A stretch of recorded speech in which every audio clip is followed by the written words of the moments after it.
آج کے سبق میں ہماری حدیث تھوڑی لمبی تھی، اس لیے میں نے اس کا صرف ترجمہ ہی لکھا ہے۔ صحیح مسلم میں موجود ہے، صحیح بخاری میں بھی موجود ہے، تھوڑا بہت روایات میں اختلاف ہے، کچھ چیزیں ایک روایت میں، کچھ دوسری روایت میں، تو اس طرح بہت ساری حدیث کی کتابوں میں یہ حدیث موجود ہے۔ ابو ہریرہ رضی اللہ تعالیٰ عنہ سے روایت ہے کہ رسول اللہ صلی اللہ علیہ وسلم نے ارشاد فرمایا، میری امت کے لوگ میرے حوض کوثر پر آئیں گے اور میں اس وقت دوسرے لوگوں کو روک رہا ہوں، جیسے ایک شخص اپنے حوض سے دوسروں کے اونٹوں کو الگ کرتا ہے۔ اس کا یہ ہوتا ہے کہ اس کی کوشش ہوتی ہے کہ پہلے کیا ہوں، میرے اونٹ پانی پی رہے ہیں نا، تو ہر بندہ اپنی چیز کو کیا کرتا ہے، ترجیح دیتا ہے۔ جیسے گھر کے اندر وہ بندے کے پاس پیسے ہوں، شریعت نے بھی اسے یہی کہا ہے، اور بندے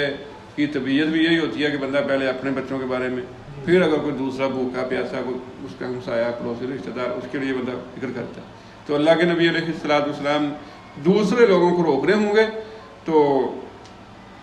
لوگوں نے کہا کہ اللہ کے رسول کیا آپ ہمیں پہچان لیں گے؟ آپ نے فرمایا ہاں، تمہاری ایک ایسی نشانی ہوگی جو کسی اور امت کے پاس نہیں ہوگی، تم میرے حوض پر آؤ گے تو تمہارے اعضائے وضو چمک رہے ہوں گے، ہاتھ، چہرہ، پیشانی، پاؤں،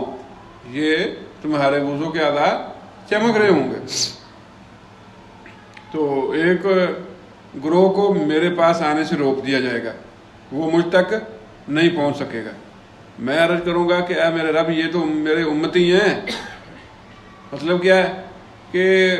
ان کے وضو کے اعضاء چمک رہے ہوں گے، نمازی ہوں گے، وہ نماز پڑھتے ہوں گے، تبھی آپ کہیں گے نا کہ یہ میرے امتی ہیں۔ دوسرے لوگوں کو تو آپ ویسے دور کر رہے ہوں گے کہ یہ میرے امتی ہیں، ان کو میرے پاس، ان کو میں پہلے پانی پلا دوں، ان کو میرے پاس آنے دیا جائے۔ تو اللہ کے نبی صلی اللہ علیہ وسلم فرماتے ہیں، اس وقت ایک فرشتہ مجھے جواب دے گا کہ آپ نہیں جانتے ان لوگوں نے آپ کے بعد دین میں نئی نئی باتیں نکال لی تھیں۔ تو دوسری حدیث میں صحیح بخاری میں موجود ہے، اللہ کے نبی صلی اللہ علیہ وسلم جب یہ بات سنیں گے تو آپ فرمائیں گے سحقن سحقن لمن غیر بعد، کہ ان لوگوں کو دور لے جاؤ جنہوں نے میرے بعد میرے دین میں وہ تبدیلیاں کی تھیں، میرے دین کو بگاڑ دیا تھا، ان کو دور لے جاؤ۔ تو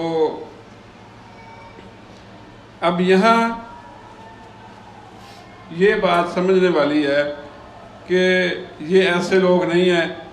کہ جن کا تعلق اس امت سے نہیں ہے، وہ اسی امت سے ہیں۔ دوسری بات کہ یہ ایسے لوگ ہیں جو مسلمان ہیں، مومن ہیں۔ کیوں؟ اس لیے کہ وہ نماز پابندی کے ساتھ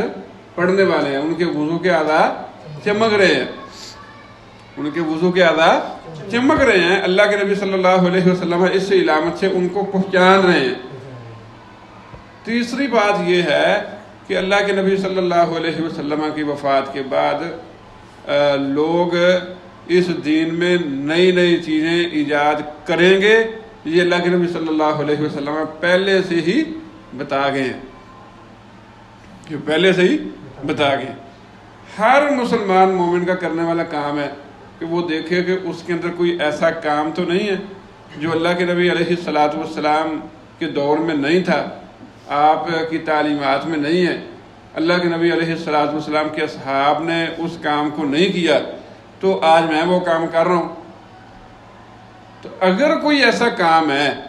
تو پھر اپنے آپ کو اس سے بچا لینا چاہیے۔ اب دیکھو نا،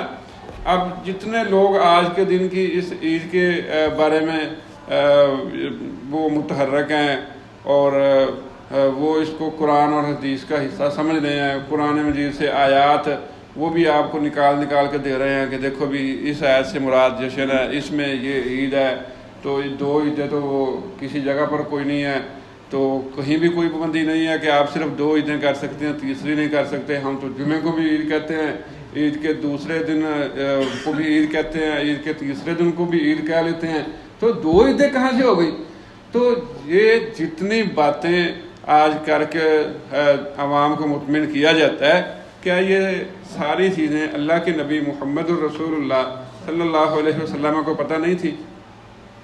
کیا یہ قرآن جو آپ پر نازل ہوا، اللہ کے نبی علیہ الصلوۃ والسلام کو کوئی شک تھا اس پر عمل کرنے میں، اس انداز کے اندر؟ اللہ کے نبی صلی اللہ علیہ وسلم کے اصحاب جن کو آپ سے محبت تھی اور وہ صرف نعرے نہیں لگاتے تھے، وہ مال و جان قربان کرتے تھے، وہ ابو بکر